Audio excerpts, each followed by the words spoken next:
So hello everyone, welcome to the session. And guys, अभी हम लोग जो करने वाले हैं that is the very very important AITC 2022 shift 2 का full solution including physics and math, right.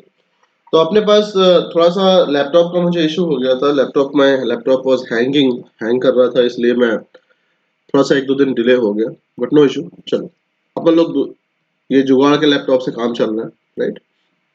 अच्छा, सो द क्वेश्चन इज कि सपोज एवरी ये 2016 2022 का क्या कर रहे हैं हम लोग, 2022 का ATC शिफ्ट 2 है ना, का हम लोग पेपर सॉल्व कर रहे हैं। चलो, टेक्निकल सेक्शन जिसमें कि मैथ और फिजिक्स करेंगे। तो ये लेक्चर देखो, अब जैसे इसको देखना जरूर चाहिए, राइट। अगर आपने सही सॉल्व किया तो लेक्चर को जरूर देखना चाहिए। क्या पता कि कुछ मैं डिफरेंट तरीके से कर रहा हूँ जो आपके लिए हेल्पफुल हो जाए, राइट। तो you should watch it at least. Suppose every second 10 to the power 16 electrons come out of a body and they move to another body. तो भाई करंट क्या होता है, dq by dt, charge phloem per unit second, है ना। तो dq मतलब बोल रहा है 10 to the power 16 इलेक्ट्रॉन, तो टोटल चार्ज कितना हो गया, 10 to the power 16 into 1.6 into 10 to the power minus 19, ये टोटल चार्ज फ्लो हो गया अपॉन dt, मतलब 1 सेकेंड में। और ये होता है, आई होता है dq by t, तुम्हारा ये हो गया, right. This is the current. अब आपको है क्या बताना है, this is the current, then what is the time, total time, then the time is required to get total charge of this one.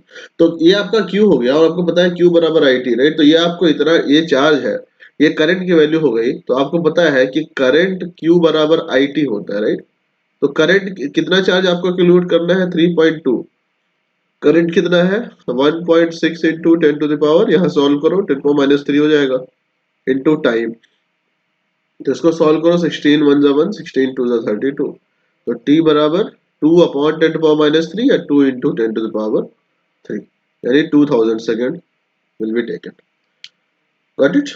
चलो, next question, find f of gx if gx is equal to this one। तो ये तो guys basics का सवाल है ना। ये तो क्या होगा यहाँ पे, f of gx मतलब x के f में x के जगह gx पुट कर दोगे, तो ये बेसिकली आपका होता है f of gx, है ना। तो fx में आप यहाँ पे पुट कर दोगे ये, तो इसमें आप x की रख दोगे gx की वैल्यू, यानी x प्लस 2 का whole square minus minus x plus 2 plus 4, यहाँ पे आपने gx पुट कर दिया। तो क्या हो जाएगा, ये x square plus 4x plus 4 minus x minus 2 plus 4।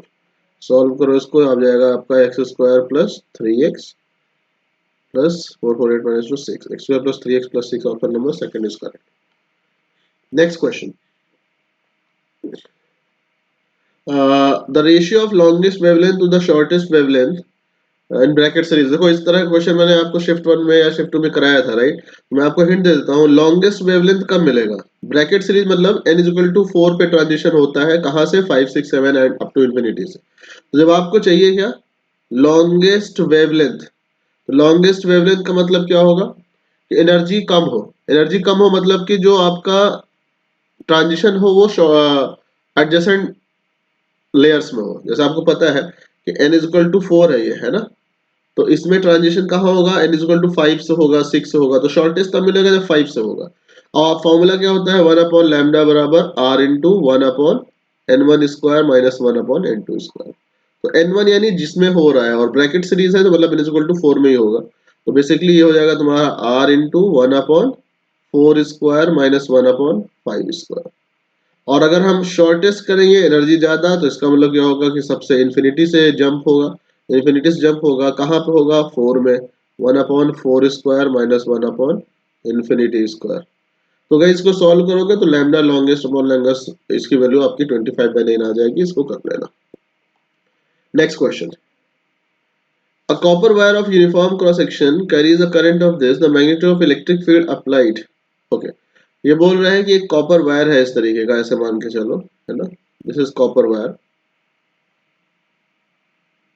And resistivity दिया हुआ है, क्रॉस सेक्शन करंट दिया हुआ है, मैग्नीट्यूड ऑफ इलेक्ट्रिक फील्ड। तो देखो इलेक्ट्रिक फील्ड क्या होता है, आपको पता है dv बाई डी आर, है ना। तो यहाँ पे अगर मान लो इसका लेंथ हम l ले लें, इसके क्रॉस में पोटेंशियल डिफरेंस है वो क्या हो जाएगा, v dv अपॉन l। और V क्या होता है, IR होता है ना, IR अपॉन L।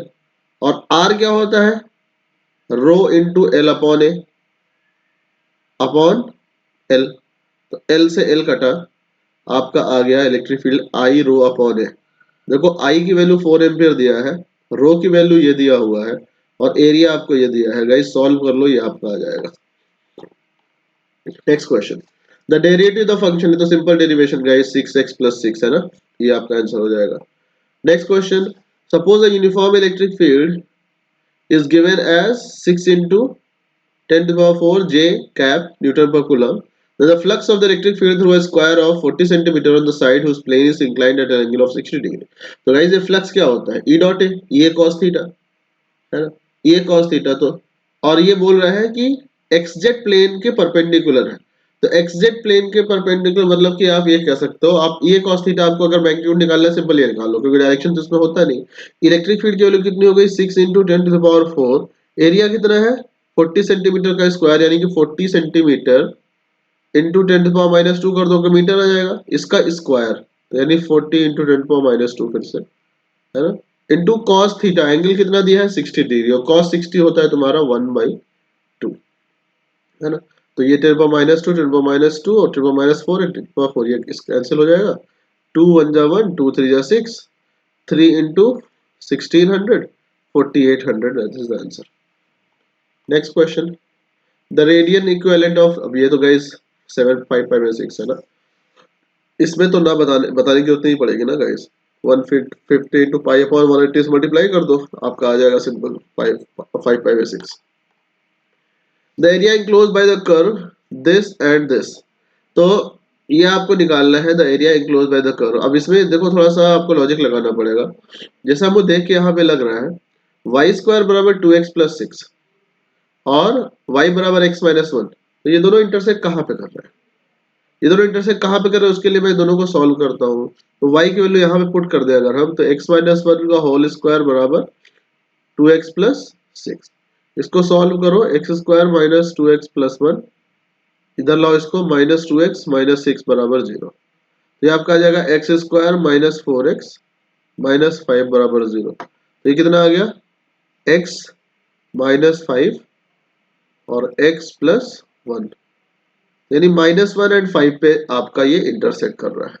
इसका क्या मतलब हुआ कि इसका ग्राफ कैसा होगा, वाई स्क्वायर बराबर 2x प्लस 6 का, वाई स्क्वायर बराबर 2x प्लस 6 का जो ग्राफ होगा that will be y square बराबर 4x वाले टाइप का पैराग्राफ, वाई स्क्वायर बराबर 4x यानी कि इस टाइप का। तो ये बेसिकली -3 पे शिफ्टेड है, राइट। तो ये इसका ग्राफ कुछ इस तरह से होगा, -3 पे शिफ्टेड है यहाँ पे, correct.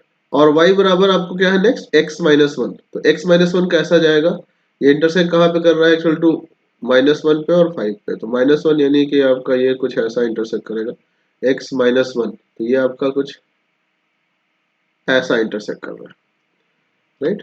This is intersecting somewhat like this. तो हमको बताना है the area includes by the curves like this. तो ये थोड़ा सा अच्छा क्वेश्चन हो गया, मैं इसको एक काम करता हूँ, जगह बनाता हूँ और उसको मैं सॉल्व करता हूँ। Let me just give it, इसको मैं लेता हूँ कहाँ से, देखो अगर पावर पॉइंट है, मेरा लैपटॉप तो नहीं है, लेट मी सी। ये क्वेश्चन मैं आपको करता हूँ, देखो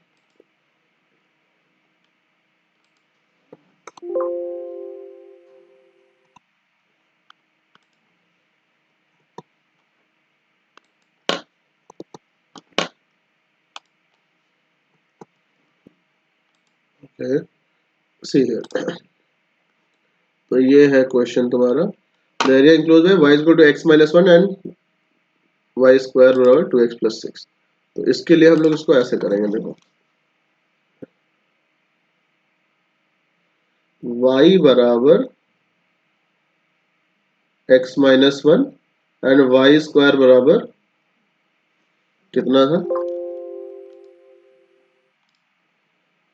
y स्क्वायर बराबर 2x प्लस 6, तो y स्क्वायर बराबर 2x प्लस 6 आपको यहाँ से मिल जाएगा, 2x प्लस 6। देखो इसका जो ग्राफ होगा that will be like this, ये x एक्सिस है और ये y एक्सिस है, तो y स्क्वायर और 4x में ये तुम्हारा कैसा होगा, y स्क्वायर बराबर अगर मैं 2 कॉमन लूँ x+3, तो बेसिकली ये शिफ्टेड पैराबोला है कुछ इस टाइप का, x+3 मतलब ये पॉइंट तुम्हारा -3 होगा क्योंकि -3 पे 0 हो रहा है, राइट, तो ये -3 होगा।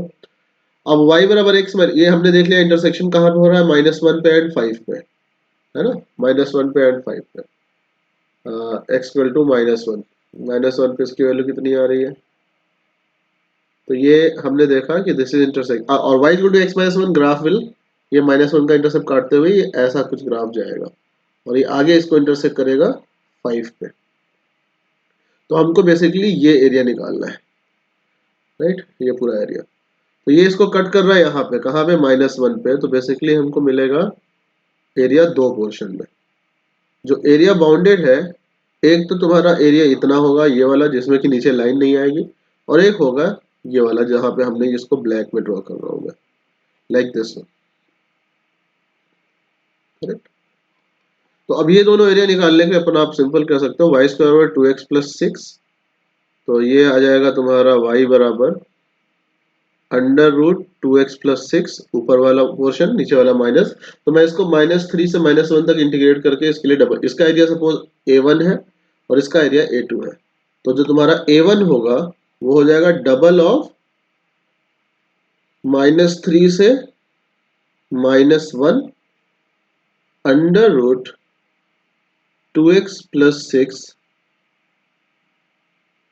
और ये x एक्सिस के बीच में ना, तो -0 dx, इसको डबल इसलिए कर दिया क्योंकि ये जो एरिया है यहाँ इतना, ये एक तक ये तुम्हारा x एक्सिस के ऊपर का है, तो मैंने क्या किया, डबल कर दिया जिससे कि आपको टोटल एरिया मिल जाएगा, करेक्ट। चलो, प्लस सेकेंड एरिया, इसमें देखो ये इसके और इसके बीच इंक्लाइन है, तो मतलब ये हो जाएगा तुम्हारा कहाँ से, -1 to 5 and this is from √2x + 6 -y2 and y2 is x-1, तो बेसिकली ये तुम्हारा आ जाएगा x-1 dx, करेक्ट। नाउ इसको गाइस सॉल्व करो, आपका इजिली ये इंटीग्रेशन सॉल्व करोगे √2x + 6 का, तो क्या पता होगा ना ये चीज आपको, जैसे ये 2x + 6 है तो ये कितना हो जाएगा, 2x + 6 की पावर, ये 1/2 है तो ये हो जाएगा 1/2 + 1 3/2 अपॉन 3/2, है ना, लेकिन यहाँ पे x का कोएफिशिएंट 2 है तो हम इसको 1/2 और कर देंगे, है ना, और फिर इसको -3 से -1 तक इंटीग्रेट किया, लिमिट पुट करेंगे, 2 बाहर पड़ा हुआ है, प्लस सेम इधर ये तुम्हारा हो जाएगा 2x + 6 की पावर 3/2 अपॉन 3/2, 1/2 एक्स्ट्रा लगाएंगे, माइनस एक्स का x² 2 और +1 का +x, now put the limit -1 से 5, इसको पुट करके आप सॉल्व करोगे कि मैं कराऊं आपको, बताओ जैसा आप चाहते हो मैं सॉल्व करूं तो बताओ, करूं,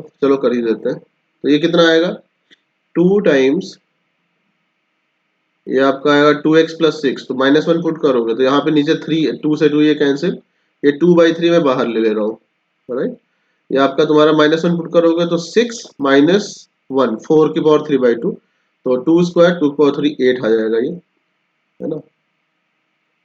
आई एम जस्ट गेटिंग कंफ्यूजन कि यहाँ पे आपको दिख रहा है फोटो से छिप नहीं रहा होगा, 8 माइनस -3 पुट करोगे कितना आएगा, -3 पुट किया तो 0 आ जाएगा, तो ये 0, फिर प्लस, इसको सॉल्व करते हैं, ये 2 से 2 कैंसिल आउट हुआ, 1/3, है ना, 1/3 ये लिया यहाँ से, पहले 5 पुट करते हैं, तो 5 2 जा 10, 10 6 16 की पावर 3/2, 4 की पावर 3 64, माइनस -1 पुट कर देते हैं तो 4 की पावर 3/2 यानी कि 2² 2 8, ये हमने सिर्फ इस वाले में पुट किया, अब -x² 2 में पुट करेंगे तो -1/2 हमने यहाँ पे ले लिया, x² है तो ये हो जाएगा 5² माइनस -1² प्लस x यानी कि 5 माइनस -1, तो इसको सॉल्व करो, टोटल 2/3 यानी कि 2/3 × 8 16/3 plus 64 minus 8 56 by 3 minus 1 by 2 into 25 minus 1 24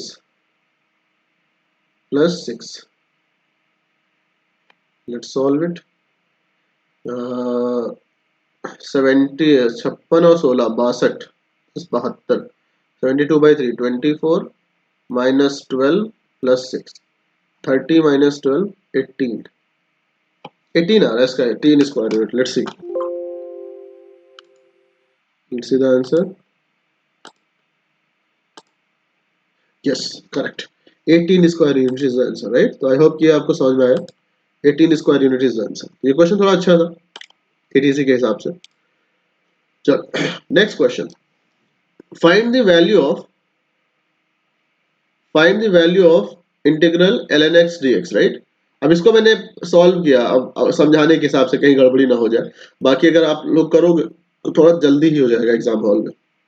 integration of ln x dx, तो ये तो है सिम 1 को सेकंड फंक्शन मान के ना. तो ln x इंटू एक्स का इंटीग्रेशन क्या होता है, मैं लिख देता हूँ. इंटीग्रेशन फर्स्ट इंटू सेकेंड का dx, ये होता है आपका first into integration of second dx minus integration of differentiation of first into integration of second का dx इंटू dx, है ना. तो ये आपका ln x इंटू सेकेंड का integration x minus differentiation of first 1 by x, second का integration x, ये आ जाएगा x into ln x minus x plus c. ये तुम्हारा ये fourth option. Next question. Consider a pair of coils arranged coaxially parallel to each other in a vertical plane when the current in one coil increases from this to this. तो ये तो आपको पता है simple कि अगर दो coil आपने रख दिया, एक में करंट आप I1, इसमें करंट I1 है, सपोज आप di1 by dt से कर रहे हो, तो that will be mutual inductance into EMF generated in second.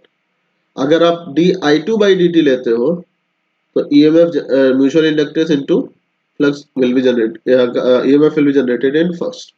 तो यहाँ पे बोल रहा है consider a pair of coils running coaxially to each other in vertical. Current in one coil increases from 0 to 10 ampere in 0.5 second and EMF in the other is 20 volt. तो आपका देखो di by dt जो है वो 0 to 10 बढ़ गया, 10 upon t is 0.5. di by dt है mutual inductance into current EMF generated in other is 20. तो ये आ गया. तो m बराबर 20 10 upon 0.5 20 upon 20, it means 1 Henry is the mutual inductance. Next question. A 2-meter long metallic rod is rotated with angular frequency of 100 radians per second. An axis normal to the rod and passing through the one end. Uniform. तो guys देखो ये आपका simple आपको याद होना चाहिए. अगर आप एक रॉड जो है आप उसको एक एंड से अगर ऐसे रोटेट करते हो इसके अराउंड, राइट, ओमेगा से, तो इसमें जो EMF जनरेट होता है that is omega B L square by 2. Omega B L square by 2. तो ओमेगा की वैल्यू कितनी है 100, बी की value 2 tesla, length is 2 metre का स्क्वायर, तो 2 स्क्वायर अपॉन 2, 2 से 2 cancel, 100 into 4 400 volt is the EMF generated. SI unit of torque you Newton meter. Which of the following statement are correct about a PN junction? The threshold voltage of or cut-in voltage for germanium is 0.7. No, it's germanium के लिए 0.3 होता है, silicon के लिए 0.7 होता है. तो पहला वाला गलत हो गया. The current under reverse bias is essentially voltage independent of, ये सही बात है, तो only B is correct. Unit vector ऐसा मैग्नीट्यूड 1 होगा, मतलब under root lambda square plus 2 lambda का whole square 4 lambda square plus 2 lambda का होल स्क्वायर 4 लैम्डा स्क्वायर बराबर 1. तो 9 लैम्डा स्क्वायर बराबर 1, लैम्डा बराबर प्लस माइनस 1/3. तो ये आपका तो आंसर आ गया. Next question. Limit x tends to 4, ऊपर फैक्टराइज करो कितना आएगा, x minus 3 into x minus 4 upon x minus 4. तो ये आपका कैंसिल आउट हो गया. 4 minus 3 1 is the answer. Next question. A point source in air is placed at a distance of 40 cm in front of a spherical convex glass surface of radius of curvature 1 cm. The image of the source is formed at a distance of from the surface of direction of incident light is. तो देखो इसमें simple सुनो, इसका formula होता है आपका n2 upon v minus n1 upon u बराबर n2 minus n1 upon r, right. ये आपका सरफेस दिया है, मैंने इसको एक क्वेश्चन में डायग्राम एक फोटो को जस्ट एक minute guys,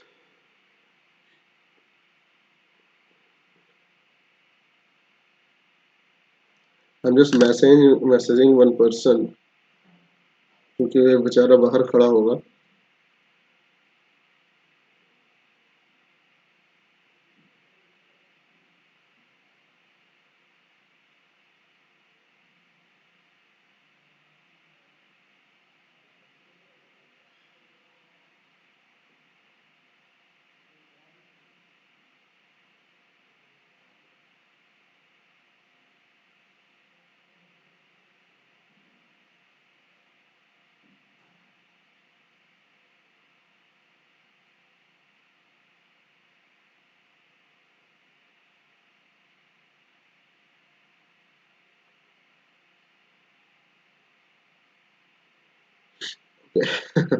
I have said कि भाई वो my room partner is outside, so I said कि आप आके बैठ जाना because he may be is not coming here. Okay it's okay, just एक मिनट, तो क्वेश्चन को आप लगाते रहो जब से।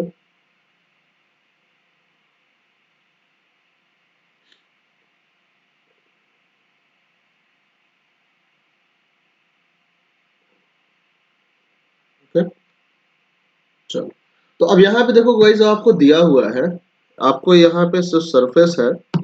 हाँ मैं कॉन्वेक्स और कॉनकेव में confuse, this one spherical convex glass, तो मतलब ये आपका इस तरह से है ना, इस तरह से है, इस तरह से है, ये वाला यहाँ पे रखा हुआ है।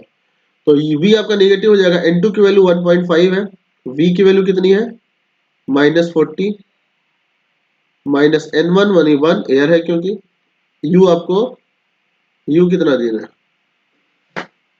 एक minute, slashed at a distance 40, तो मतलब ये डिस्टेंस 40 पे रखा हुआ है, तो बेसिकली v हमको निकालना है ना, v निकालना है और ये -40 है। This will be 1.5 -1 upon r, radius of curvature is 10, तो कितना हो जाएगा 1.5 अपॉन v बराबर 0.5 अपॉन 10 मतलब 1 अपॉन 2 20, ये प्लस 1 अपॉन 40 थी, माइनस 1 अपॉन 40 इधर आ जाएगा क्योंकि माइनस माइनस प्लस, तो ये आप तुम सॉल्व करोगे 42 माइनस 1, तो बेसिकली 1 अपॉन 40, तो 1.5 यानी कि 3 अपॉन 2 v बराबर 1 अपॉन 40, 2 1 जा 1 2 20 जा v बराबर 60 सेंटीमीटर आ गया। आपका जो इमेज होगा प्लस में आ रहा है, मतलब इस साइड में बनेगा 60 सेंटीमीटर में यहाँ से। The image of the source is formed at a distance of 60 centimeter from the surface in the direction of incident ray. Yes sir. Next question. Inverse of the matrix guys, अब ये question देखो आप लोगों ने बहुत लगाया हुआ है, इसको आप लगा लो, राइट। ये तो इसमें कुछ करना ही नहीं है, इनवर्स सिंपल निकालना है, राइट, मैट्रिक्स का इन्वर्स निकालना है, करेक्ट। नेक्स्ट आपके पास आ जाएगा कि consider two nuclei A of mass number 27 and B of mass number 64, considering them as a liquid drops as the ratio of density this one is। इसका simple अपन लोग बोलेंगे कि लाइक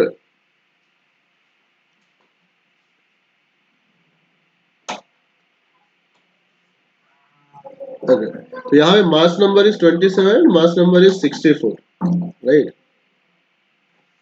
तो इसका भी हमारे पास में consider two nuclei A of mass number 27 and this one is this one, considering them as a liquid drops। एक minute guys, again some messages coming, please give me a minute। तो हमको पता है, चलो लेट्स स्टार्ट। तो ये आपका density हो जाएगा ma अपॉन va और ये हो जाएगा mb अपॉन vb, मैंने पहले सॉल्व करके रख लिया था क्वेश्चन आपके लिए। ओके, अब रेडियस आपको देखो, ये आपका पता है ma अपॉन mb आपको पता है, राइट, ma अपॉन mb, तो मैं इसको लिख देता हूँ ma अपॉन mb, चलो हमने यहाँ पे लिख दिया। Next is your vb upon va, यहाँ पे इसको तो हमने सॉल्व किया, और जो v होगा that will be 4/3 pi are cube, correct, 4/3 pi are cube, और मास नंबर आपका यहाँ पे गिवन है, तो अपन लोग बोलेंगे कि ये तुम्हारा जो होगा दैट इज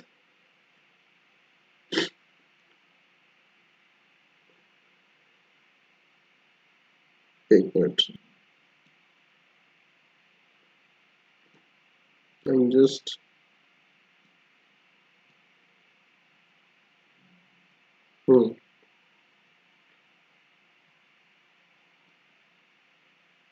यस। हाँ तो एक्चुअली ये वाई एम गेटिंग कंफ्यूज, ये मास नंबर ये आपको दिया है, तो ये फॉर वी बी, तो ये हम कह सकते हैं यहाँ से कि M A upon N B, आपको M A upon M B into 4/3 pi are cube. और आर क्या होता है आपको पता होगा, आर बराबर R naught into A to the power 1/3 which is mass number, मतलब इसको सेम चीज लिख सकते हो आप। तो आर नॉट इंटू इसका क्यूब करेंगे हम 4/3 पाई आर क्यूब, तो आर नॉट इंटू ए की पावर 1/3, तो हम इसको बोलेंगे कि N A basically mass number, इसको मुझे ऐसे लिखना चाहिए कि पावर 1/3 का होल क्यूब, तो ये बेसिकली ये हट जाएगा यहाँ से, ये तुम्हारा क्यूब आ जाए। यू आर गेटिंग कंफ्यूज, एक मिनट मैं इसको थोड़ा सा कंफ्यूज कर दिया। इसमें आप देखो, इसको इस तरह से लिखो, actually there was some disturbance in between, so I got थोड़ा सा डेविएट हो गया पाथ। तो मैं मास इसको जो लिख रहा हूँ ना, इसको मैं ऐसे लिखता हूँ, देखो mass A upon mass B into V B upon V A. तो mass A upon mass B जो रेशियो है, बेसिकली ये मास नंबर का ही तो रेशियो है ना, इसको चाहे एन ए लिखो या मास एम ए लिखो, तो इसको मैं लिखता हूँ 27/64। अब हमको निकालना है V B upon V A, तो जो v है वो प्रोपोर्शनल टू होगा तुम्हारा आर क्यूब, राइट। और आर क्यूब क्या होता है, r naught into mass number, तो इसको चलो मैं एम से ही लिख देता हूँ, r naught into one power 1/3 का whole cube. It will simply become like proportional to r naught is a constant, so it will simply proportional to m, right? तो यहाँ मतलब vb is proportional to a constant into m, so I can simply say k into mb, which is nothing but it's given 64 here upon k into va, that is k into 627, because ये आपका यहाँ पे ये दिया हुआ है, it will simply cancel out each other and the value will be 1. So you can say the ratio will be 1:1. Correct? Next question would be कि find the value of, ये simple trigonometry का problem है कि find the value of sin 180 plus theta sec 360 minus theta cot 90 minus, ये simple है, sin 180 plus theta is third quadrant में पहुंच गया, sin will be negative, sec 360 minus theta fourth quadrant में, it will be sec theta, cot 90 minus theta is the first quadrant, tan theta upon tan 180 plus theta third quadrant, so it will be plus tan theta into sec minus theta is sec theta, cos 90 plus theta is second quadrant minus sin theta, तो minus minus आपका cancel हुआ। अब इसको simple solve करके देख लो, sec theta cancel, tan cancel, sin cancel, answer is 1. Moving to next question, consider the mass of iron nucleus as 55.8 atomic mass unit, it is U मतलब atomic mass unit, and A is equal to 56. इसके लिए we can simply say we have a relation like R dash is equal to, आपको निकालना है nuclear density, right? Nuclear density will be mass upon volume, and mass upon volume में I can simply say कि see density will be mass upon volume. Mass means आपको यहाँ पे given है कि the mass of iron nucleus is 55.85 U, और 1 atomic mass unit is equal to, in kg में आपको रिलेशन दिया होता है 1.67 into 10⁻⁻27 kg, so I'll be just putting it here 55.85 into 1.67 into 10⁻⁻27 upon v, v मतलब कि 4/3 पाई r क्यूब, तो r cube यानी कि रेडियस तो यहाँ पे दिया नहीं है, radius of nucleus, and we know one formula like radius of nucleus is equal to r naught into mass number to the power 1/3, so I'll be writing here, so it will become r naught. अगर मुझे r dash मतलब r radius का cube चाहिए, तो I'll simply do कि r dash का whole cube is equal to r naught का क्यूब into a to the power 1/3 का power 3, so it will be a, and r naught की वैल्यू आपको it's a constant like 1.2 fermi metre, तो 1.2 into 10⁻⁻15 into 56 की power 1/3, right. तो ये हमने यहाँ पे रखा आर नॉट का क्यूब इंटू ए की वैल्यू आपकी गिवन है यहाँ पे 56, तो सिंपली सॉल्व इट, थोड़ा सा कैलकुलेशन है, बट आप कह सकते हो यहाँ पे कि ये क्वेश्चन यहाँ पे इसका आंसर आप सॉल्व करोगे, आपको फर्स्ट ऑप्शन इजीली मिल जाएगा। I have done it. तो आप इसको यहाँ पे मैंने सारा डेटा लिख दिया हुआ है, आप सिंपली सॉल्व करो and you will be easily getting it. Correct? Yes. 9.327 into 10 power minus 26 ऊपर आ जाएगा, 4.05 इंटू 10 पावर माइनस 43 डिनोमिनेटर में आएगा, and you will be solving the answer final will be 2.29 into 10 power 17। Correct? चलो next question है कि an EM wave has an energy of the order of 20 electron volt. Which part of the EM wave spectrum does it belong to? अब अगर आपको ये simple बताना है कि किस स्पेक्ट्रम में ये लाई कर रहा है, तो आपको बताना पड़ेगा उसका वेवलेंथ। करेक्ट? एंड वेवलेंथ के लिए आपको सिंपल फॉर्मूला पता है कि E बराबर H C by lambda, right? Lambda is equal to H C upon E. यहाँ पे आप वैल्यू रख के इसको सॉल्व करोगे। I have already solve it for you, पहले मैंने सॉल्व किया हुआ है। तो इसका जो आपका आंसर आ रहा है दैट इज कमिंग समथिंग 10 मतलब like 2 digit number A B point C into 10 to the power minus 9, मतलब it's coming in nanometre of some 100 nanometre around. तो आपको पता है कि 400 नैनोमीटर टू 100 नैनोमीटर का around range is ultraviolet rays, so the answer will be ultraviolet. आपको solve करना पड़ेगा। It will be coming something like 72 point, for example 2 digit में आएगा point something into 10 to the power minus 9 metre. So it will be coming to like 72 nanometer. So therefore it will be ultraviolet rays. Next question है जो कि the intercept of y axis for the graph between stopping potential versus frequency will give us. तो simple हम लोग बोलेंगे like intercept of y axis of the graph between stopping potential. तो आपको पता है यहाँ पे सिंपल हम लोग एक काइनेटिक एनर्जी रिलेशन लिखते हैं, हाफ एम वी मैक्स का होल स्क्वायर। मतलब काइनेटिक एनर्जी मैक्सिमम आपको कौन सी मिलेगी? The energy fallen after energy, suppose आपके पास 10 इलेक्ट्रॉन वोल्ट की एनर्जी गिरी और आपका 2 इलेक्ट्रॉन वोल्ट अगर स्टॉपिंग पोटेंशियल है, तो बचा हुआ 8 इलेक्ट्रॉन वोल्ट टोटल का टोटल चला जाएगा काइनेटिक एनर्जी में, और वो मैक्सिमम काइनेटिक एनर्जी होगी। उसको स्टॉप करने के लिए आपको ईवीएस लगाना पड़ेगा, मतलब electron eVs, where Vs is stopping potential. तो ये आपका इस यहाँ से फॉर्मूला बनता है कि EVS is equal to H nu minus H nu naught, और एच न्यू नॉट आपका हो जाएगा वर्क फंक्शन। तो I can simply write it like कि EVS is equal to H nu minus 5। तो VS is equal to H upon E nu minus 5 upon E. तो जब इसका ग्राफ ड्रॉ करोगे तो ये आपका आएगा VS यहाँ पे, and negative, it was giving you negative intercept. तो ये आपका इस तरह से आएगा, और negative intercept will be 5 upon E. तो यहाँ पे आपका जो निगेटिव जो आपको मिलना चाहिए y intercept, that is giving you 5 upon E value, but कहीं भी ऑप्शन में आपको ये नहीं दिया था कि work function upon electronic charge की जो वैल्यू होगी that will be your y intercept. सब जगह ये दिया था कि work function of the metal, stopping potential of the metal, maximum potential energy. तो इसलिए इस क्वेश्चन में the best possible answer will B second one. क्योंकि अगर आप इलेक्ट्रॉन को डिनोमिनेटर में मिस कर दो, बट इस क्वेश्चन में आपको सबके लिए बाद में लोगों ने रेज किया था प्रॉब्लम, तो this question was avoided as a marks to all question, सबके लिए मार्क्स मिले थे इसमें। ओके ओके, नेक्स्ट क्वेश्चन आपका आता है, the frequency of electromagnetic wave is 6 into 10 to the power 14 hertz.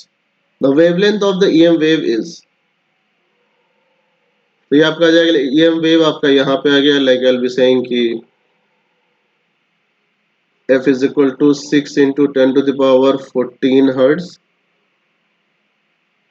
और electromagnetic wave C is equal to F lambda, आप यहाँ फॉर्मूला लगाओगे, C is equal to F lambda and lambda is equal to C upon F।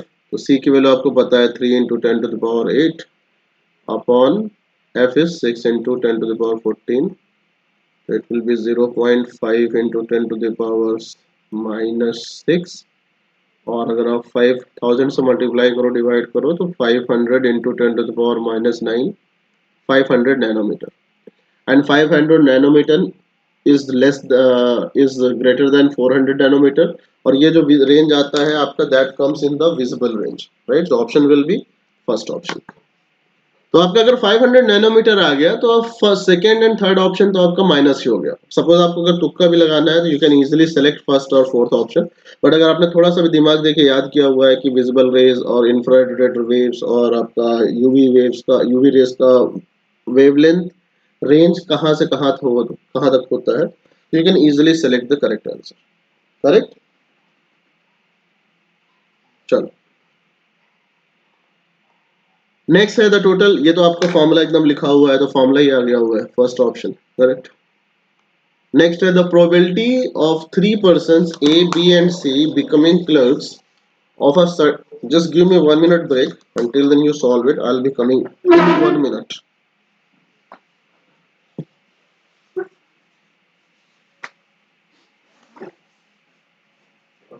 जरूरी नहीं ऐसा लग रहा है तो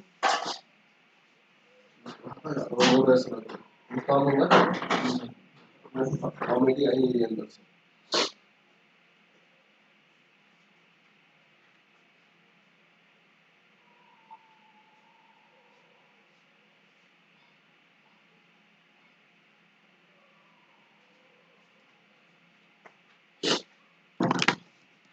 सो guys actually I took the break, जुकाम की वजह से थोड़ा सा सीरियस ऐसा लग रहा था कि मैं बहुत सीरियस हो गया हूँ, सो आई थॉट कि थोड़ा सा ब्रेक लिया। चलो इस क्वेश्चन करते हैं। The probability of three persons A B and C becoming clerks of a certain administrative office are 3:2:4। तो यहाँ पे ये दिया हुआ है कि अपन लोग ट्री डायग्राम से करते हैं। This is a question of Bayes theorem, I think आप लोगों ने पढ़ा हुआ है ना, तो आपको आइडिया रहेगा ही। बाकी अगर आपको बिल्कुल बेस थ्योरम नहीं आता तो हम कभी पढ़ाएंगे, तो आप देखना उसमें। इसमें है कि A B C becoming clerks certain administrative office are 3:2:4। तो ये आपका इसका कितना आंसर आएगा, इसे मालूम है, बोलूं a, this is branch is for B and this is for C। तो ये आपका होगा कि probability of three person becoming clerks is 3:2:4। तो ए के क्लर्क बनने की प्रोबेबिलिटी हो जाएगी 3/3 + 2 + 4। बी के क्लर्क बनने की प्रोबेबिलिटी हो जाएगी 2/3 + 2 4। तो ये 3/9 आएगा इसका, this will be 2/9 and this will be 4/9। और अगर ये क्लर्क बन गया तो प्रोबेबिलिटी दैट इसको इंसेंटिव मिलेगा, इसका प्रोबेबिलिटी दिया हुआ है 0.4, 0.5 एंड 0.3।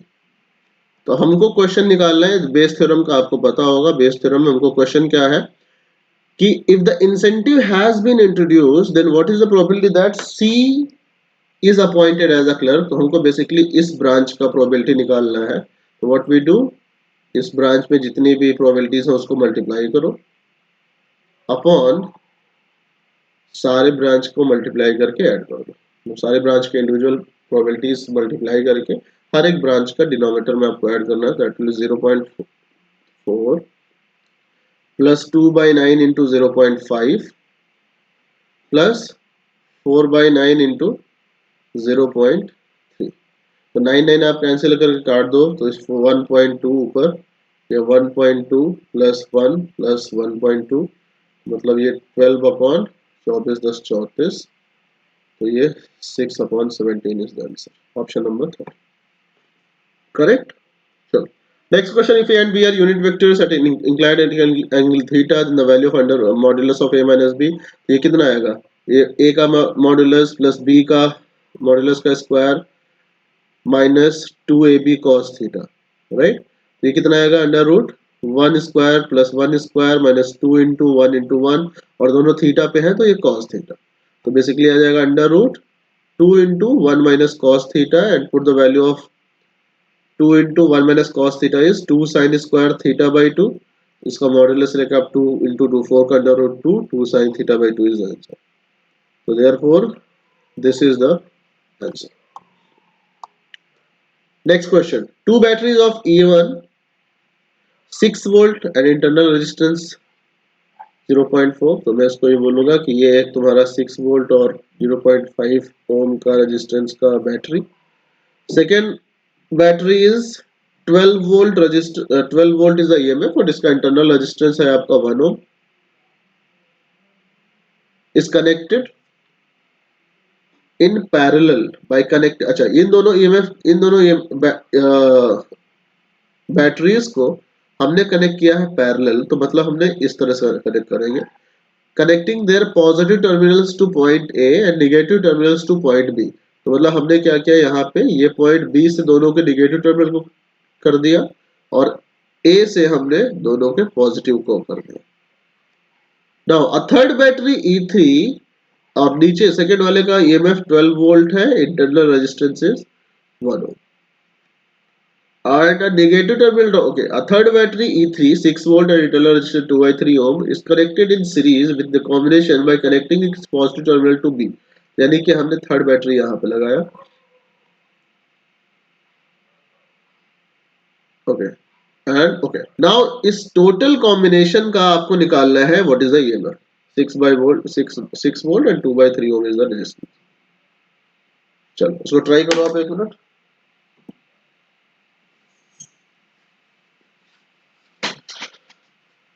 ठंडी लग रही है यार so everyone, I am just taking the class, but बीच में मैं बहुत सारे एक्टिविटीज कर रहा हूँ।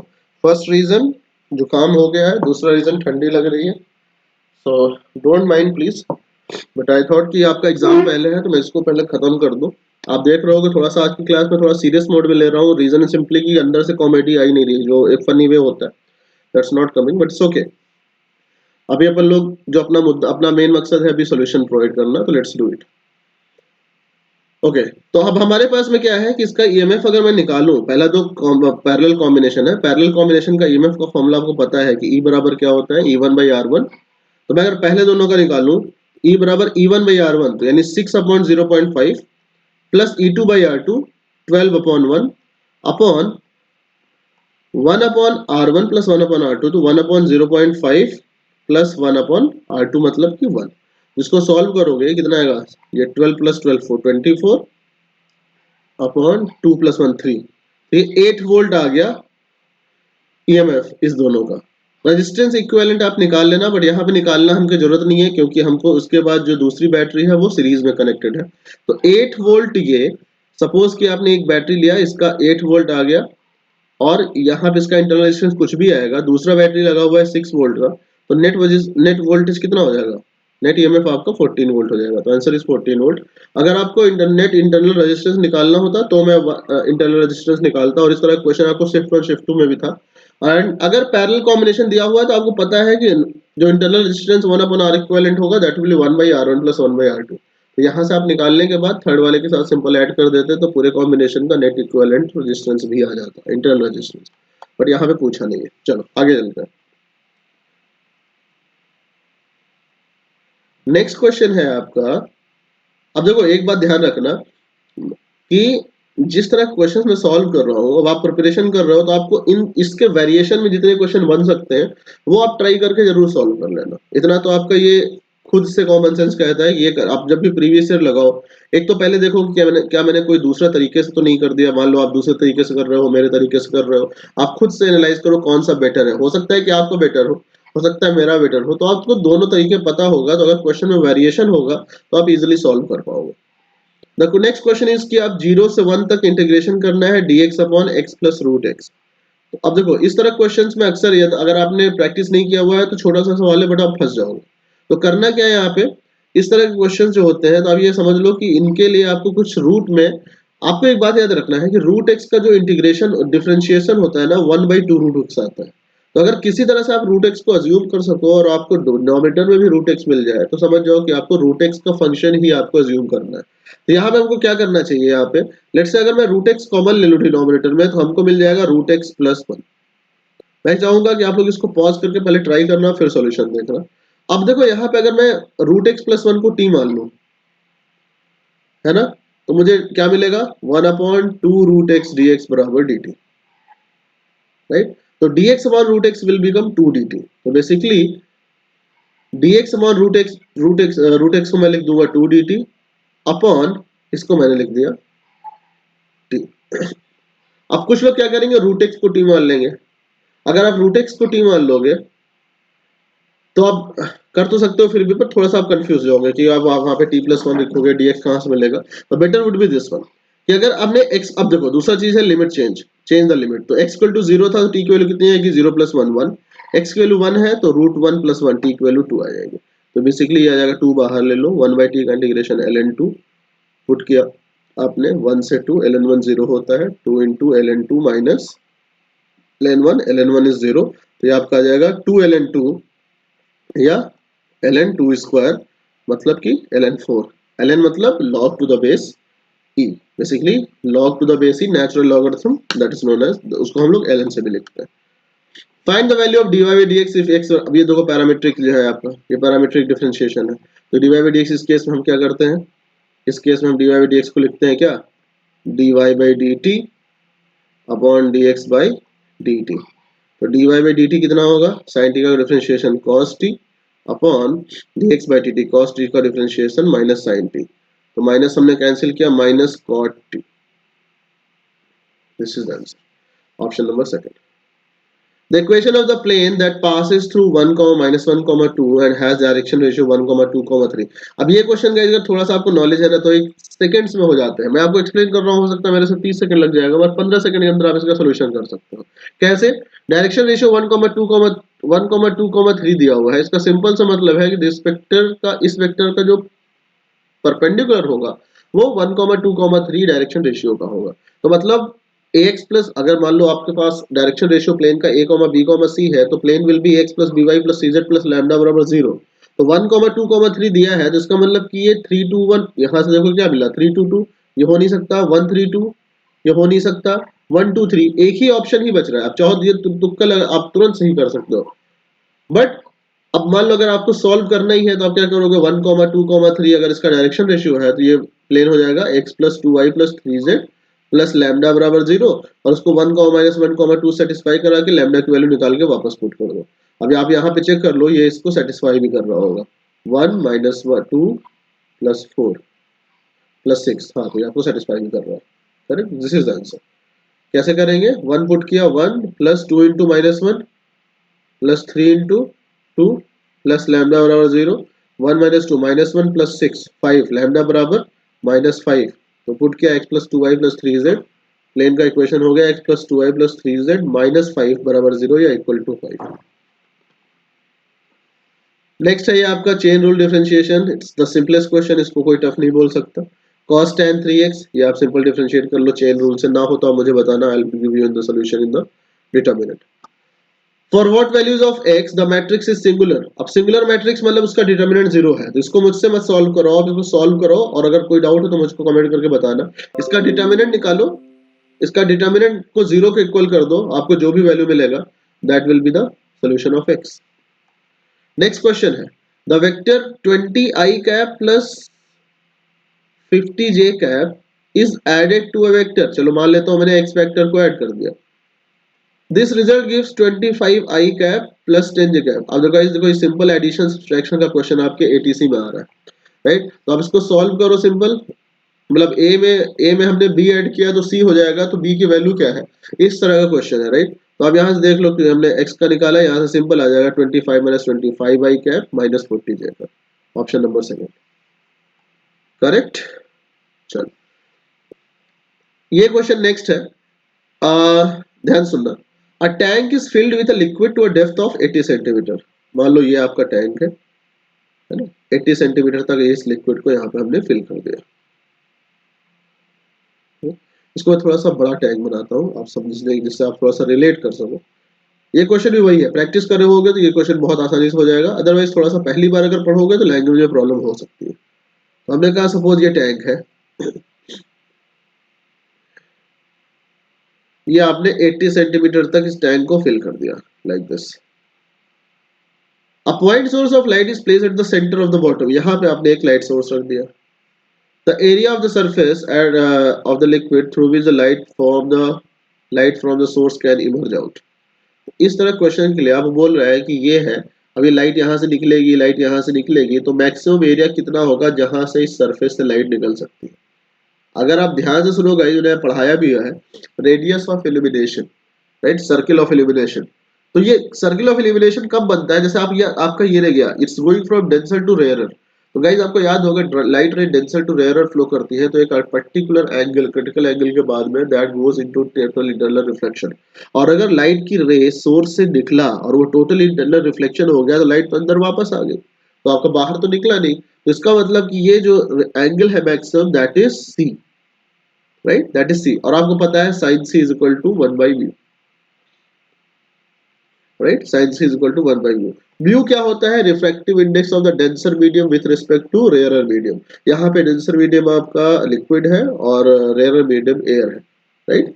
तो चलो अब अपन लोग बात करें यहाँ पे कि आपको निकालना है द एरिया। एरिया यानी कि आप अगर ये रेडियस निकाल लो, ये रेडियस निकाल लो तो ये आपका कितना हो जाएगा? Pi r square is the answer. तो हमको पता है यहाँ से सी, ये आर आपका दिया है और ये आपको 80 सेंटीमीटर दिया हुआ है। तो हम सिंपल कह सकते हैं कि tan c बराबर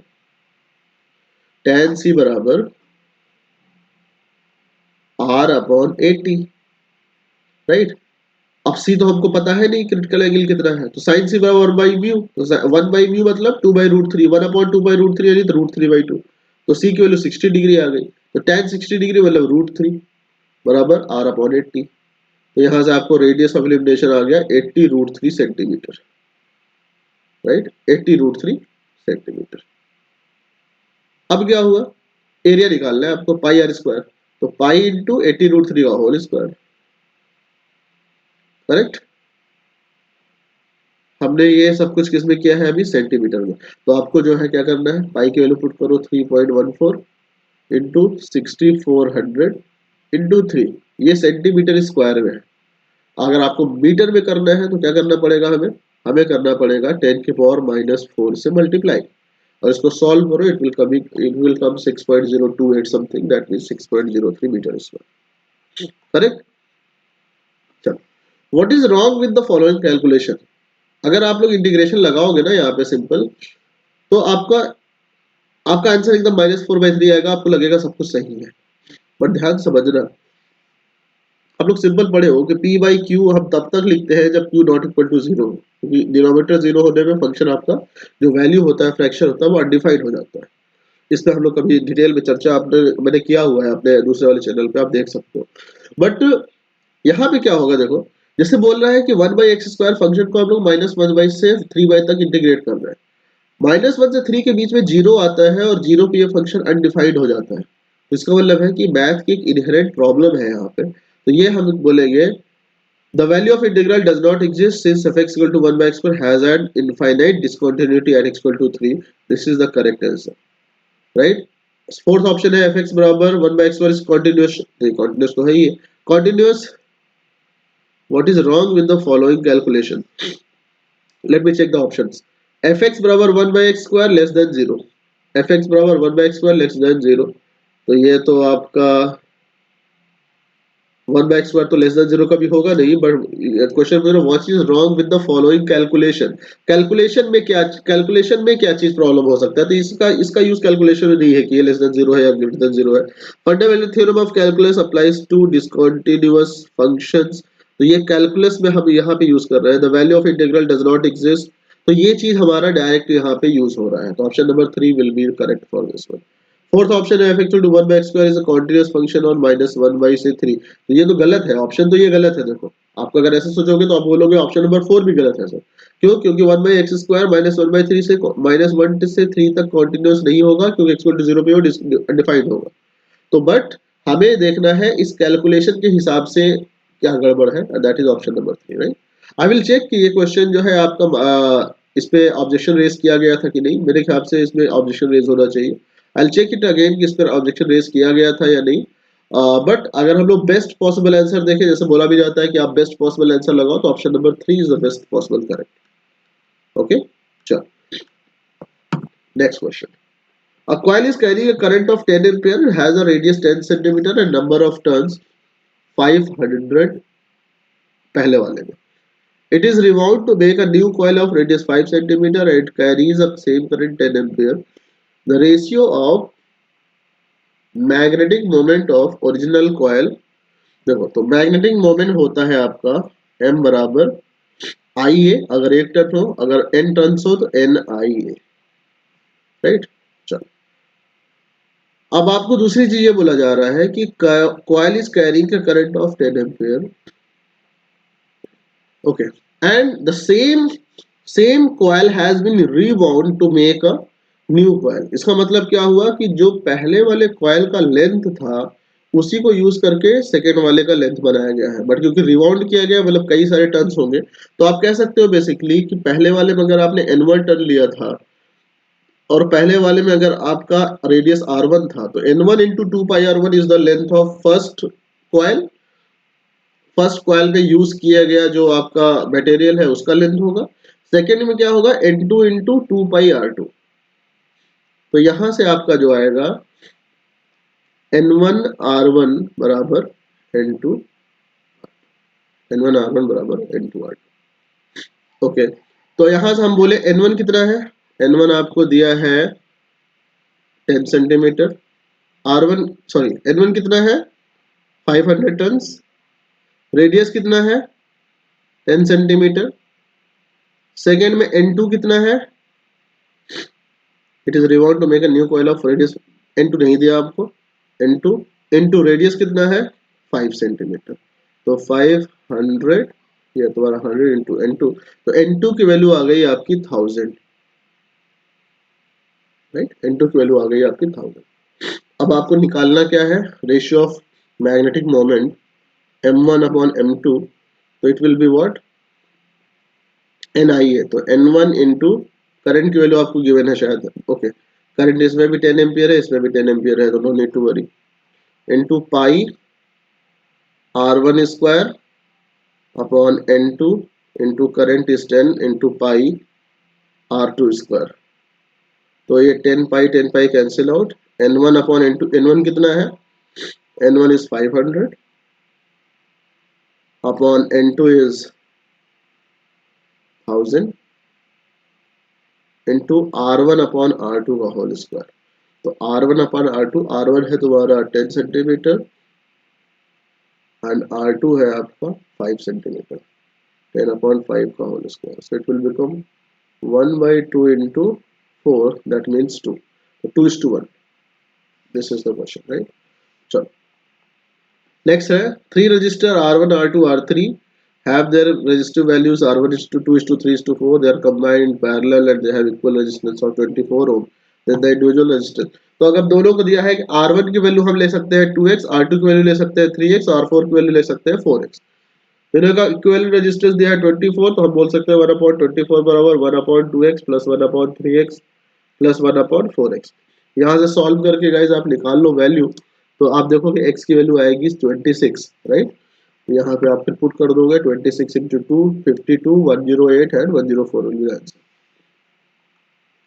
next question, consider an ideal toroid of average radius this one and current of 10 ampere is maintained in it, magnitude of फेट। गाइस इसका क्वेश्चन मैंने आपको पिछले शिफ्ट में कराया हुआ है। क्वेश्चन क्या होता है, mu naught N I, N जो होता है number of turns per unit length, यानी कि 2 पाई आर से आप डिवाइड कर दोगे, राइट, तो ये आपका आ जाएगा म्यू नॉट की वैल्यू 4 पाई इंटू 10⁻⁻⁷।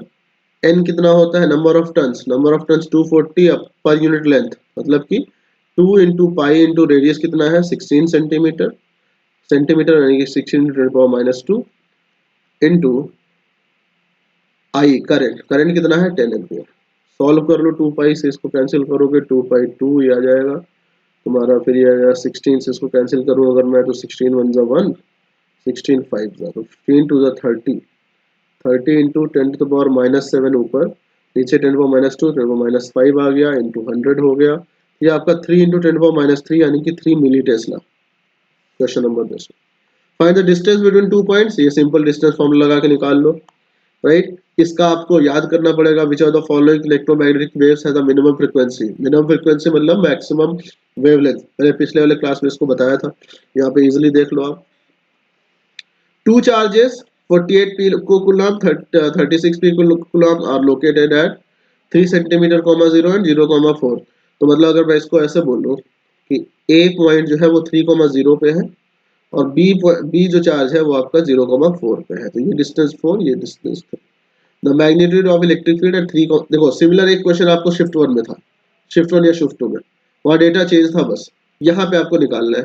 तो यहाँ से इलेक्ट्रिक फील्ड की डायरेक्शन इस डायरेक्शन में, इधर इस डायरेक्शन में, दोनों जो है 90 डिग्री बना रहे हैं। तो आप यहाँ से फॉर्मूला निकाल के सपोज इसका मैग्नेटिक इलेक्ट्रिक फील्ड ई आएगा, इसका ये आएगा, और ये होगा कितना, मैं लिख देता हूँ, ये की वैल्यू होगी आपकी K इंटू क्यू कितना है यहाँ पे, अगर ये निकालोगे ए की वजह से इलेक्ट्रिक फील्ड ए पे चार्ज के रखा हुआ है 48 पिको कूलम, तो 48 इंटू 10⁻12 अपॉन आर स्क्वायर, आर का डिस्टेंस जो है ये वाला जो डिस्टेंस है ये कितना है 4 सेंटीमीटर, तो 4 इंटू 10⁻2 का होल स्क्वायर। इसी तरह से आप ईबी की वैल्यू निकाल लोगे और आपका जो फाइनल आंसर होगा दैट विल बी ये अंडर रूट ए स्क्वायर प्लस ईबी स्क्वायर। अगर ना हो तो मेरे टेलीग्राम पे कमेंट करना, I give you the complete solution.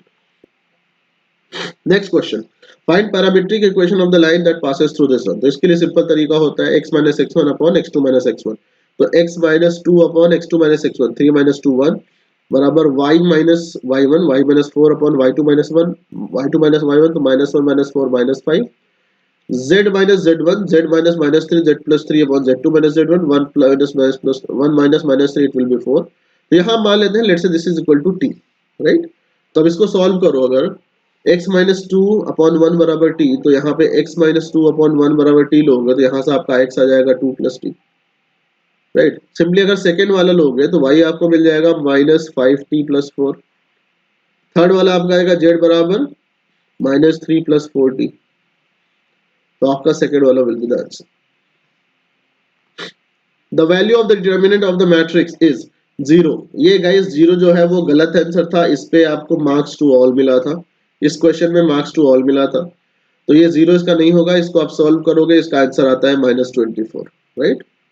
इसको आप सॉल्व कर सकते हो, कैसे सॉल्व करोगे, आप ऑपरेशन से लगाओ, कुछ मिनिमाइज करो, उसके बाद जो है आपका 4/4 का जैसा हम लोग मैट्रिक्स निकालते हैं सिंपल तरीके से निकाल सकते हैं।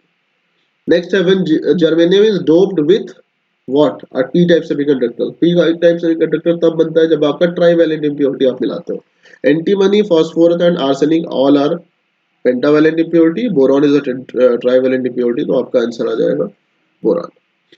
Bore radius is equal to, ये डेटा आपको गिवन होता है, जस्ट याद करने, मैं बोलता हूँ बहुत सारे क्वेश्चन आपको बच्चे वाले लेवल के आते हैं, तो ये आपको बस डेटा आपको दिया है, ये क्वेश्चन आपको याद करना है।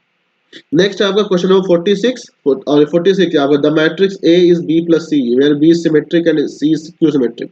इस तरह का सेम क्वेश्चन मैंने शिफ्ट 2 में आपको सॉल्व किया है। आपको पता है कि every matrix can be written in the form of symmetric and sum of symmetric and skew symmetric matrix. तो जैसे मान लो ये मैट्रिक्स B है, मैट्रिक्स A है, तो इसको हम लोग लिख सकते हैं क्या, A plus A transpose by 2 plus A minus A transpose by 2, right. तो यहाँ पे इस मैट्रिक्स को बोला जा रहा है बी और इस मैट्रिक्स को बोला जा रहा है सी, करेक्ट। अब आपको ए मैट्रिक्स गिवन है, आपको ए ट्रांसपोज निकालना हो निकाल लोगे, दोनों को ऐड करके बाई 2 कर देना, बी की वैल्यू आ जाएगी, और दोनों ए में से ए ट्रांसपोज सब्सट्रैक्ट करके आप 2 माइनस 2 से डिवाइड कर देना, मैट्रिक्स सी आ जाएगा। The same question has been solved in shift 1, आप लोग उसका रेफर भी ले सकते हो, बट ये बहुत अच्छा, हाँ इजी सवाल है। नेक्स्ट है, ये क्वेश्चन थोड़ा सा अच्छा है। A series LCR circuit with R is equal to this one, XL is this one, XC is this one, is connected to a 220 volt 50 Hz AC source. The power dissipated in the circuit is। अब बहुत से लोग क्या करेंगे, इसको देखते ही question, जैसे मैंने भी पहली बार यही कर दिया था कि V not I not cos phi, मतलब मेरा शिफ्ट ये नहीं था, बट जब मैं सॉल्व कर रहा था आपके लिए तो मैंने इसको पहली बार में जो है मैंने भी यही लगा दिया। बट जैसे ही आप लगाते हो ना guys, P is equal to V naught I naught cos five, दिमाग में ये चीज रखना, ये गलत हो जाता है। ये गलत इसलिए हो जाता है क्योंकि ये क्वेश्चन पूछ रहा है the power dissipated in the circuit, और जब भी आप लोगों ने पढ़ा होगा, आपके टीचर बहुत बार बताते हैं the power is dissipated only and only in resistors. तो यानी कि आपका जो पावर डिसिपेटेड होगा that will be I square R, और आई क्या होगा, क्योंकि it is a LCR circuit, तो I will be V upon Z, v upon Z का whole square into R. v कितना है आपका, v गिवन है 220 वोल्ट अपॉन z होगा 220 का कैपिटल मतलब स्क्वायर करेंगे, v square upon Z square, तो z square will be r, मैं यहाँ लिख देता हूँ, z बराबर under root R square plus XL minus XC का होल स्क्वायर। तो z square will be r square मतलब कितना 10 स्क्वायर 100, एक्सएल माइनस एक्सी मतलब 30 माइनस 24, 6 का स्क्वायर 36, स्क्वायर कर दिया तो अंडर रूट हट गया इंटू आर, रेजिस्टेंस की वैल्यू 10 दिया हुआ है। तो इसको सॉल्व कर लेना, मैंने सॉल्व किया था, इसका आंसर आपका आ जाएगा 3.56 किलो। करेक्ट। अब ये क्वेश्चन बिल्कुल बेसिक है। tan x इक्वल टू 1/√3, तो tan x बराबर आपका आ जाएगा tan 30 डिग्री यानी tan π/6, और tan x का सॉल्यूशन x बराबर n pi plus theta n pi plus π/6। तो this is the general solution of this trigonometric equation, option number second is correct. Next question, question number 49। इसका question मैंने अभी just आपने पहले किया था, बट इस क्वेश्चन में थोड़ा सा लैंग्वेज का फेरबदल है। क्या कहता है यहाँ पे, to coils A and B are arranged parallel to each other when the current in coil A increase। देखो ये आपका coil A है, ये आपका coil B है। जब आप फर्स्ट में करंट चेंज करते हो तो सेकंड में ये EMF जनरेट होता है, और अगर सेकंड में चेंज करते हो तो फर्स्ट में जनरेट होता है। तो मतलब आप कह सकते हो यहाँ पे, मैं मान लिया ये coil A है और ये coil B है। When the current in coil A increases at the rate of 20 ampere per second, मतलब कि DIA अपॉन dt गिवन है आपको 20 ampere per second, and coil B में 5 एम्पियर पर सेकेंड से, मतलब कि DIB अपॉन dt जो है वो आपको गिवन है 5 ampere per second. The induced EMF in coil B यानी कि EB की वैल्यू आपको गिवन है 60 मिलीवोल्ट। द म्यूचुअल इंडक्टेंस, तो गाइज आपको होगा क्या, अगर आपको करंट EMF इंड्यूस कराना है बी में, तो you will be simply writing m into rate of change of current in first one, यानी कि DIA अपॉन dt को लोगे। यहाँ पे DIB जो सेकेंड वाले कॉइल बी में rate of increment of current दिया है, वो सिर्फ आपको डेटा कंफ्यूज करने के लिए दिया है, उसका यूज ही नहीं है यहाँ पे। EB इज इक्वल टू कितना है आपका 60 मिलीवोल्ट, 60 मिलीवोल्ट मैग्नीट्यूड, ये आपका म्यूचुअल इंडक्टेंस M है सपोज, इसकी वैल्यू 5 दिया हुआ है, राइट। एक मिनट, DIA बाई dt 20 दिया हुआ है, तो आप यहाँ सॉल्व करोगे 23 जा 60, M बराबर 3 milli henry is the answer, that is option number 4, correct. Next question है, a 3 centimetre segment of wire centred at origin lies along y axis, it carries a current of 6 ampere। देखिएगा, a 3 centimeter segment of wire centered at origin lies along y axis, मतलब ऐसा है कुछ, ये y axis है, this is x axis, यहाँ पे आपका ये रखा हुआ है,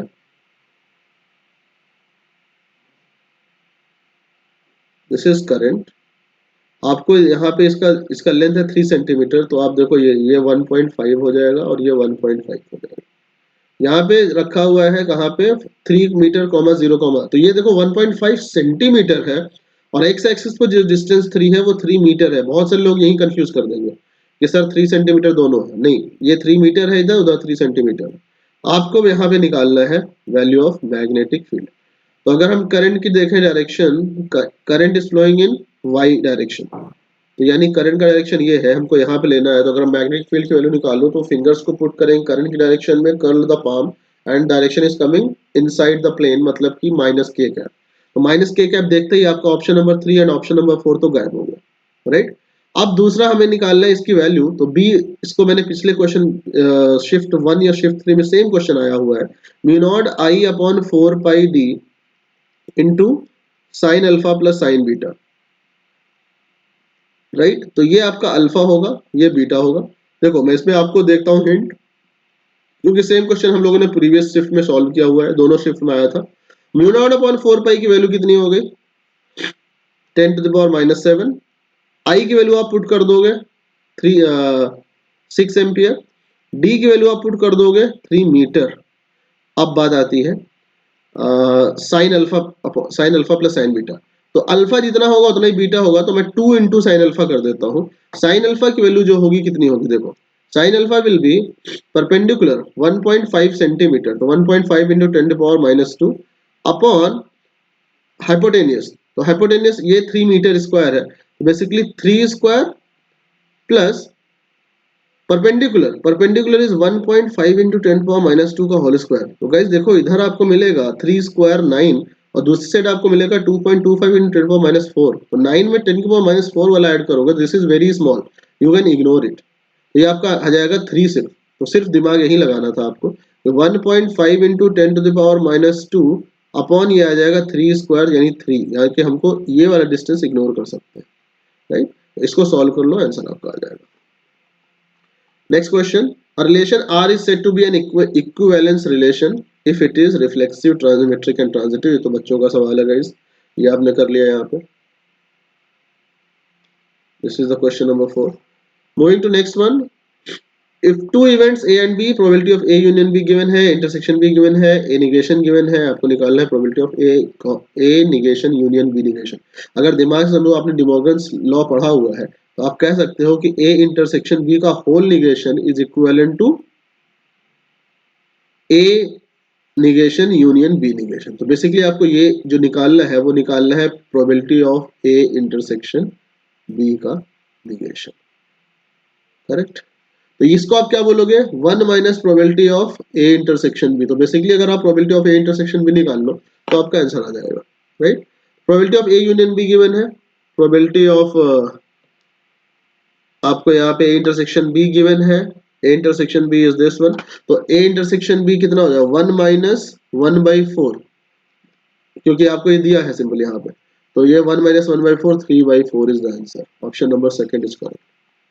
करेक्ट. चलो next question.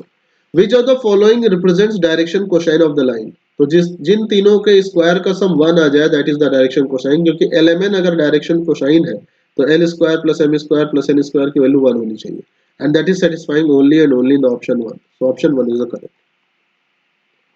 Correct. Next question आता है. इसमें मैंने आपके लिए लिखा हुआ है कुछ, just give me a minute. हाँ, तो इसमें ये है, मैं डायग्राम ये ड्रॉ करता हूँ. I have already drawn it for you. Given है कि potentiometer wire of length 100 centimetre has a resistance of 30 ohm. Correct. It is connected in series with a resistance of 20 ohms and an accumulator of EMF 10 volt. Right. Okay. तो ये आपका potentiometer है, like I will say this one. And negligible resistance a source of 2.4 volt is balanced against a length L. तो मैं इसका diagram बनाता हूँ, देखो ध्यान से. ये आपको गिवन है कि ये 10 वोल्ट का वोल्टेज है. this has a, it is connected in series with a 20 ohm resistance. Right. और यहाँ पे आपने एक पोटेंशियोमीटर का वायर लगा दिया. ये right. this one, this is A, this is B. ये बात समझ में आई. Potentiometer wire 100 centimetre has a resistance, इसका टोटल रेजिस्टेंस आपको 30 ओम दिया है. It is connected in series with a resistance of, okay ये हमने लगा दिया. Now and an accumulator of 10 volt, ये आपको 10 वोल्ट को दे दिया हमने. Okay. Then a source of 2.4 volt, ये आपने लगा दिया. 10 वोल्ट एंड 20 ओम ये बोला आपको, 10 वोल्ट ये लगाया, 20 ओम ये लगाया. Now a source of 2.4 volt is balance against the length L. तो मान लो अगर ये लेंथ L है तो यहाँ पे आपने एक सोर्स 2.4 वोल्ट का बैलेंस किया, कितने लेंथ पे, L लेंथ पे. लेट्स से इसका लेंथ L है, यहाँ पे आपने इसको बैलेंस किया. This is 2.4 volt. Correct. Then आपको क्वेश्चन क्या लो, what is the value of this length. तो इसके लिए सिंपल आप बोलोगे अगर करंट फ्लोइंग आप निकाले यहाँ पे करंट फ्लोइंग, तो current flowing will be how much, current flowing will be 10/20. देखो जैसे मैं अगर यहाँ पे लगाऊं, इसमें अगर मैं KCL लगाऊं तो इस KCL में 20 ओम का रेजिस्टेंस तो ये है और 30 ओम का रेजिस्टेंस पोटेंशियोमीटर के पास खुद है, and total voltage applied is here 10 volt. तो 10/20 प्लस 30, आई कैन सिंपली से 10/50, 1/5 एम्पियर का करंट फ्लो हो रहा है यहाँ पे. ओके. 10 एम्पियर का करंट फ्लो हो रहा है. अब हमको निकालना है कि यहाँ से यहाँ तक वोल्टेज जो है ये कितने पे बैलेंस हो रहा है. तो ध्यान समझना, अगर मैं बोलूँ कि यहाँ पे सपोज L लेंथ पे ये बैलेंस हो रहा है 2.4 वोल्ट, मतलब और सपोज ये जॉकी का जो लेंथ है वो J है, तो मतलब voltage of AJ will be 2.4 volt. Right. तो 100 सेंटीमीटर पे कितना आपका वोल्टेज है ये आपको गिवन है. तो VAJ will be how much, that is current is flowing I, right. तो I मतलब 1/5 into इस पोर्शन का रेजिस्टेंस कितना होगा. टोटल रेजिस्टेंस आपका 30 है, तो इस पोर्शन का रेजिस्टेंस हमको निकालना होगा. तो आई विल बी सेइंग चलो रेजिस्टेंस निकालते हैं. R is equal to 2.4 volt. तो ये आपका रेजिस्टेंस कितना आ गया इस पोर्शन का, 2.4 into 5, that means 2 5 12 ohm. 12 ohm, right. तो यानी कि रेजिस्टेंस ऑफ एजे सेक्शन जो आया वो आया आपका 12 ओम, मतलब 30 सेंटीमीटर पे, सॉरी 30 ओम है रेजिस्टेंस कितने पे, 100 सेंटीमीटर पे। तो आप इसको यूनिटरी मेथड से भी सॉल्व कर सकते हो कि आपका 12 ओम रेजिस्टेंस कितने लेंथ पे आएगा। दैट इज आप सिंपल डिवाइड कर दो, 30/12 is equal to 100 by L. Solve it, and this is cancel out to this one. L is equal to 40. Yeah, L is equal to 40 centimeter. 3 4s are 12, 4 into 10 40.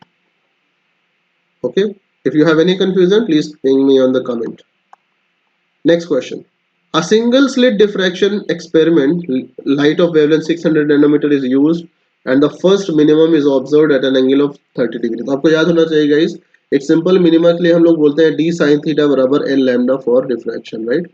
Minima के लिए यही same चीज हो जाता है maxima in the case of interference. तो d कितना है, आपको विड्थ निकालना है, d की वैल्यू निकालना है sin थीटा यानी sin 30 1/2, n लैम्डा यानी कि फर्स्ट मिनिमम। तो यहाँ पे हम n की वैल्यू कितनी पुट करेंगे फर्स्ट मिनिमा के लिए, आपको पता है n की वैल्यू 2 पुट करेंगे क्योंकि n की वैल्यू 1 के लिए आपको मिलेगा maxima, right. Just a minute, yes.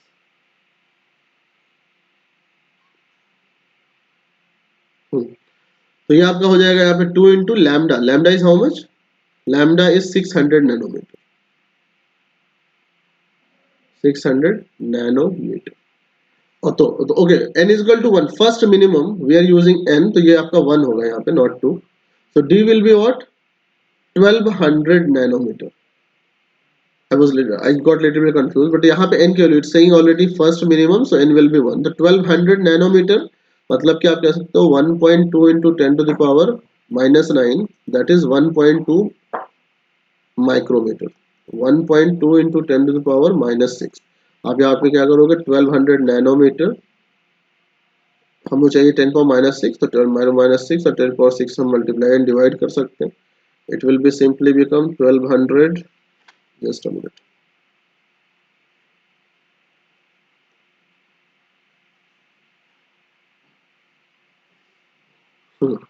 1200 nanometer, मतलब 1200 into 10 power -9, which can be written as 1.2 into 10 to the power 3 into 10 power -9 यानी 10 power -6, मतलब 1.2 micrometer.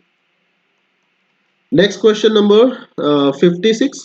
An object is placed on the axis of concave mirror at a point beyond center of curvature.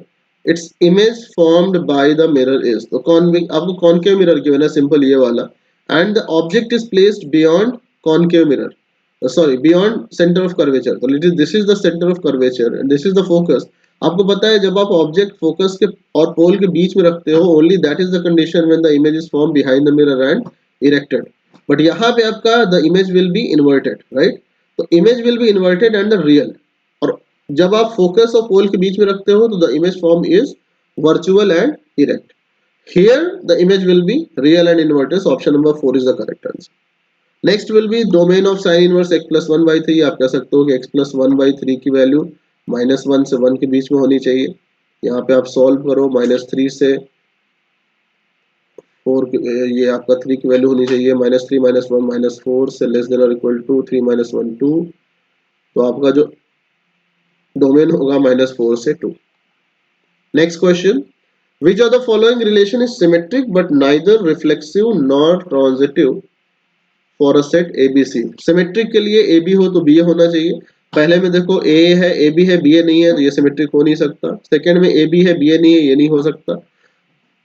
Second last वाला जो है आपका वो symmetric तो है क्योंकि A है तो A भी है, उसका उल्टा भी है, B भी है तो BB भी है, उसका रेसिप्रोकल CC है तो उसका रेसिप्रोकल CC भी है, तो therefore it is transitive, but it is symmetric. यहाँ पे थर्ड ऑप्शन देखा जाए, it is also symmetric, but the question is कि जो ट्रांजिटिव ना हो, एंड ऑप्शन नंबर 4 जो है वो ट्रांजिटिव है, तो आपका ऑप्शन नंबर 3 जो है that will be your correct answer, because option number 3 जो है वो ट्रांजिटिव नहीं है, रिफ्लेक्सिव भी नहीं है, और ऑप्शन नंबर 4 वैसे ही डिस्कार्ड हो जाएगा क्योंकि option number 4 is a reflexive relation, A B B और सी सी तीनों है तो वो reflexive. Option number this, right, option number 3 is correct. Next आपका आता है 59, the set of all possible outcomes is known as. ये तो सिंपल है गाइस, सैंपल स्पेस आपको हमेशा से पता है। Next question, let A be L comma N, L comma M comma N, मतलब ये आपका ये सेट गिवन है, A is equal to L comma M comma N, right. Let the relation be R be, ये आपका bracket लगा हुआ है तो मेनी वन गॉट कंफ्यूज किए क्या है, आपको पता है गाइस कि आर इज इक्वल टू, हम या तो फाइव लिखे हैं उसको और या तो करली ब्रैकेट लगा के छोड़ देते हैं, this is the null set, right. R जो है वो नल सेट है। Which are the following statements about R is true. तो अगर आपको याद हो एक चीज, जब आप रिफ्लेक्सिव का रिलेशन लिखते हो, जैसे मान लो आपका यहाँ पे गिवन है, तो आप बोलोगे relation R is reflexive if A is related to A for every A belongs to A.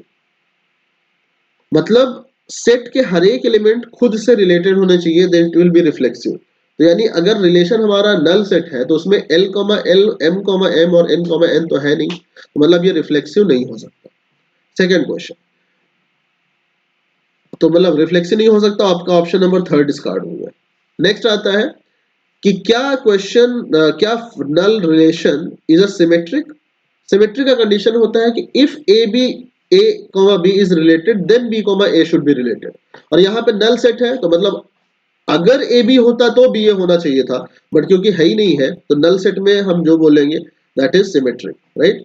Similarly, transitive also says कि if AB is related and BC is related, then AC should be related. But here neither AB is there, neither BC is there, so that's why AC is not there.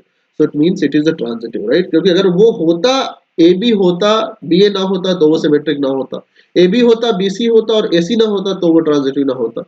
So therefore option number 1 is correct, right? तो this was the complete solution of your shift two paper. और guys आज के lecture में आपने देखा होगा मैं थोड़ा सा तेजी भागा हूँ, रीजन सिंपल कि actually there was two thing, one was कि मुझे आपको करना ही था ये सॉल्यूशन, रीजन बीइंग लैपटॉप थोड़ा मेरा हैंग कर गया था, आई ट्राइड टू जुगाड़ टेक्नोलॉजीज, मैंने किया लैपटॉप दूसरे का लेके आपको सॉल्व किया क्वेश्चन। और दूसरा जुकाम हो रहा है मुझे, राइट, थोड़ा सा अपन यहाँ पे है तो आप जानते हो क्लास हमारा टाइट चल रहा है शेड्यूल, थोड़ा सा डिस्टर्बेंस भी है, that's why the focus is little less.